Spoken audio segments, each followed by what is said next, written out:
जाएंगे प्राथमिक विद्यालयों का जो हालत देखेंगे, खाना बनाने और खाना खिलाने में ही रह जाता है और छुट्टी हो जाती है। हर बार भारतीय जनता पार्टी को वोट दीजिए।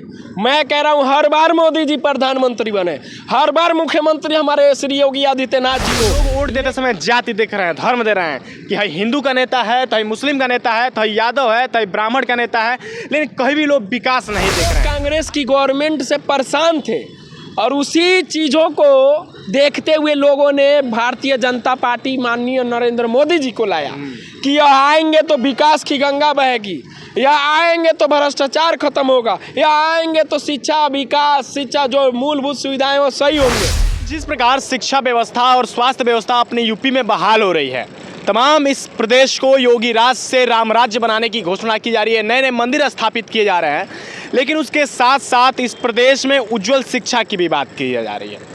अभी आपने देखा होगा कि हम तमाम ऐसे वीडियो आप तक साझा किए हैं जिसमें शिक्षा व्यवस्था कितनी उज्जवल है और किस प्रकार 1 से लेकर 5 तक एक ही क्लास में बैठाया जाता है और पूरा प्राथमिक का विद्यालय आज एक ही शिक्षक के द्वारा हैंडल किया जाता है। मैं इस सियासत के जो पदाधिकारी हैं, जो शिक्षा विभाग के पदाधिकारी हैं, जो उत्तर प्रदेश के मुखिया यानी कि योगी आदित्यनाथ से मेरा उनसे एक सवाल है कि आप बात कर रहे हैं शिक्षा की, बच्चों की उज्जवल भविष्य की, लेकिन जिस प्रकार आज सरकारी विद्यालयों में शिक्षा दी जा रही है, सरकारी अस्पतालों में स्वास्थ्य सुविधाएं दी जा रही हैं, इन सब सारी चीज़ों से हम चर्चा करेंगे। आज हमारे बीच एक वरिष्ठ पत्रकार आमिर जी हैं।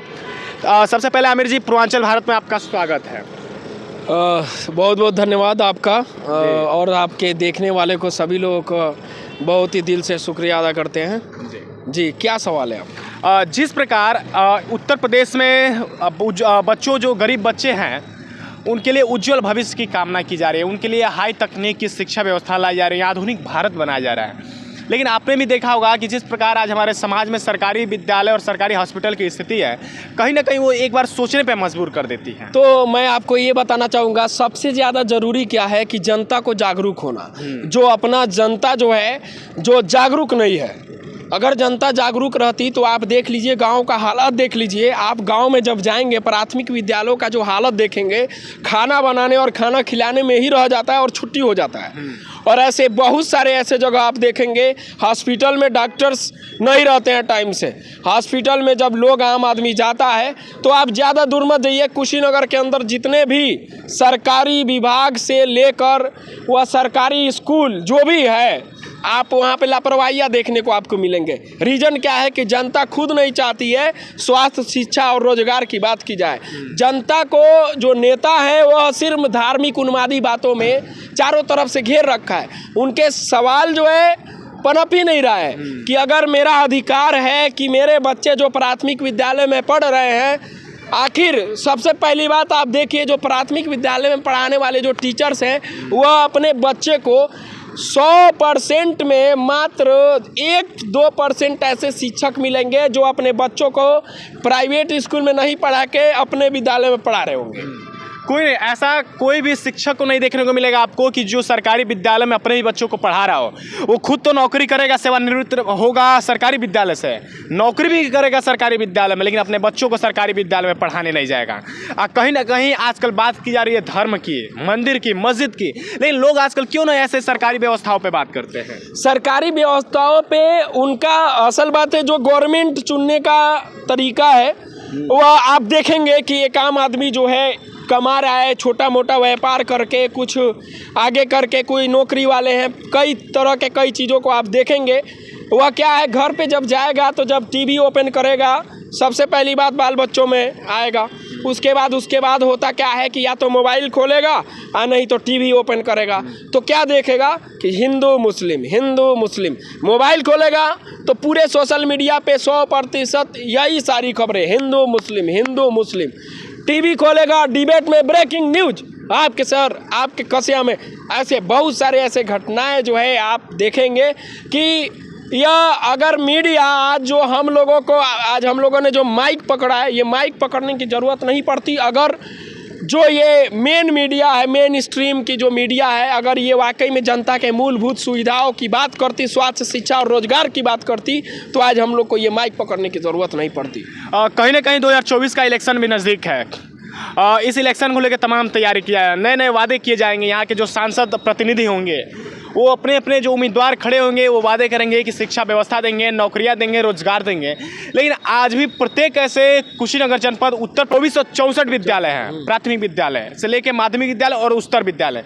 लेकिन ऐसे तमाम विद्यालयों में लगभग 40% विद्यालयों में आज भी बच्चे टाटपट्टी पे बैठते हैं। आखिर में ऐसा क्यों? ऐसा बस भ्रष्टाचार की वजह से होता है जी। अगर आज ये भ्रष्टाचार नहीं होती, मैं कह रहा हूँ कि आप हर बार भारतीय जनता पार्टी को वोट दीजिए। मैं कह रहा हूँ हर बार मोदी जी प्रधानमंत्री बने, हर बार मुख्यमंत्री हमारे श्री योगी आदित्यनाथ जी हो। लेकिन सही बात यह है कि आप अंधे मत बनिए। आपका जो अधिकार है, जब तक आप जनप्रतिनिधियों को जिस चीज़ के लिए चुने हैं, अगर उस चीज़ पे काम नहीं कर रहे हैं तो आपको सवाल करना चाहिए कि सर आपने हमारे चुनाव में वादा किया था कि हम सड़कें चकाचक कर देंगे, नालियाँ बना देंगे, ग्रेटर नोएडा की तरह चमका देंगे पूरे कुशीनगर को, तो सर वो कहाँ गया वो आपके वादे? जब तक आप अपने नेताओं से सवाल नहीं करेंगे तब तक नेता आपको ठेंगा दिखा के आगे बढ़ जाएगा और अपना महल पिटवा लेगा। जो 4 व्हीलर से चल रहा है वो बड़े बड़े 4 व्हीलर खरीद लेगा, BMW से घूमेगा। कहीं ना कहीं आजकल लोग वोट देते समय जाति देख रहे हैं, धर्म दे रहे हैं कि है हिंदू का नेता है, तो मुस्लिम का नेता है, तो यादव है, तो ब्राह्मण का नेता है, लेकिन कहीं भी लोग विकास नहीं देख रहे हैं। आखिर में क्यों नहीं लोग पूछते हैं कि आखिर में तुम हमारे लिए क्या करोगे?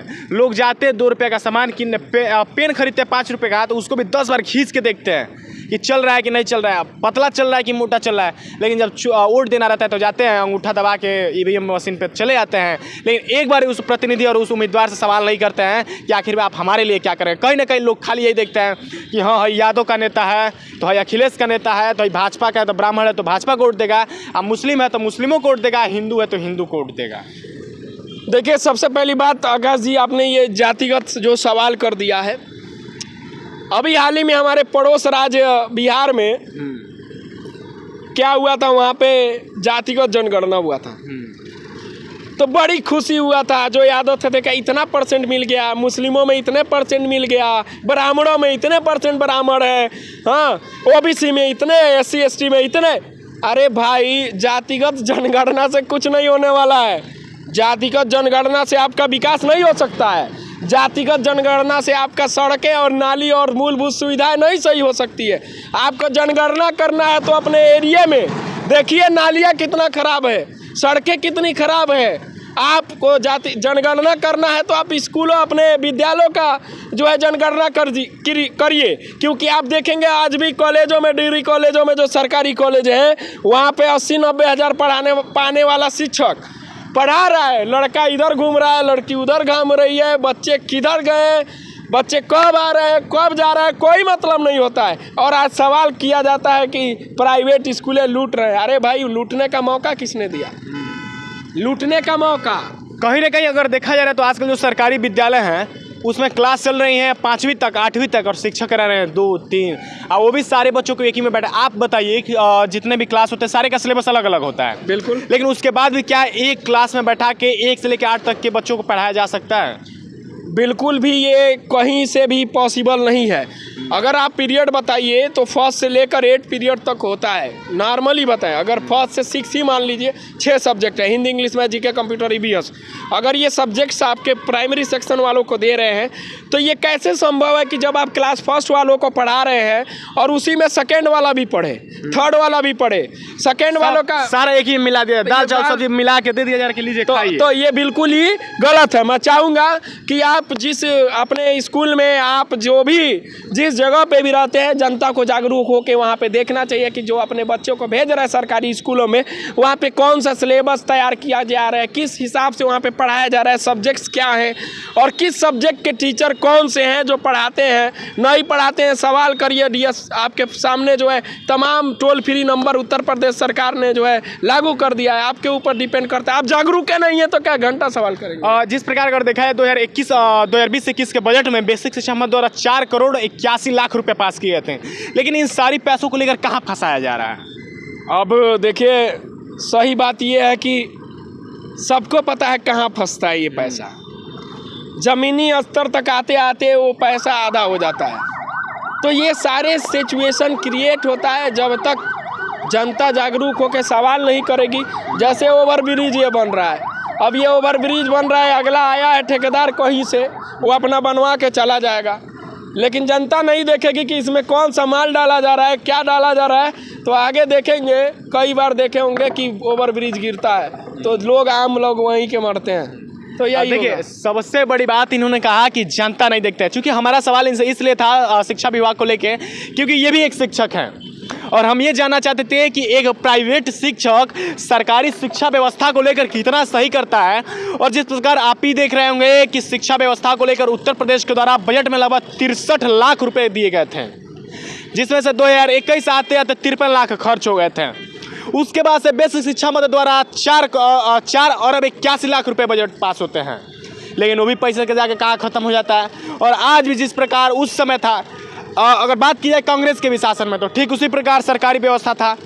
अब इस समय कुछ कहेंगे कि यह तो बीजेपी का विरोधी है, लेकिन मैं बात तो कांग्रेस की भी कर रहा हूं कि जिस प्रकार कांग्रेस के समय में सरकारी व्यवस्थाएं और शिक्षा व्यवस्थाएं और स्वास्थ्य व्यवस्थाएं थी, ठीक उसी प्रकार है। ना आज तक बीजेपी ने कुछ कर पाया है, ना कांग्रेस ने कर पाया है, ना समाजवादी ने भी कर पाया है। तो कहीं ना कहीं लोगों के अंदर ये कमी है कि लोग अपना हक मांगते नहीं। देखिए आकाश जी, एक चीज़ बताना चाहूँगा यहाँ पे कि जो कांग्रेस की सरकार है, मेरे भाई, कांग्रेस की सरकार से पूरी जो हमारा इंडिया है ना, त्रस्त थी।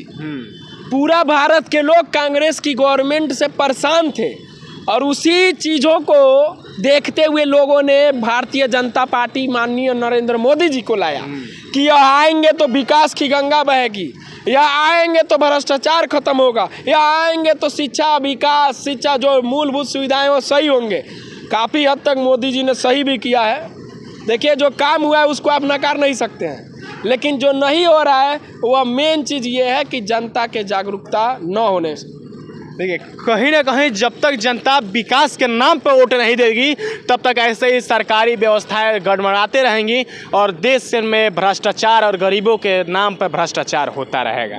नेता ऐसे ही आपको चूसते रहेंगे, भ्रष्टाचारी जितने भी ठेकेदार इंजीनियर है वो आपको भ्रष्टाचार में लेते रहेंगे, और जो शिक्षा विभाग और स्वास्थ्य विभाग के पदाधिकारी हैं वो भी आपको शिक्षा व्यवस्था और स्वास्थ्य व्यवस्था के नाम पर ठगते रहेंगे।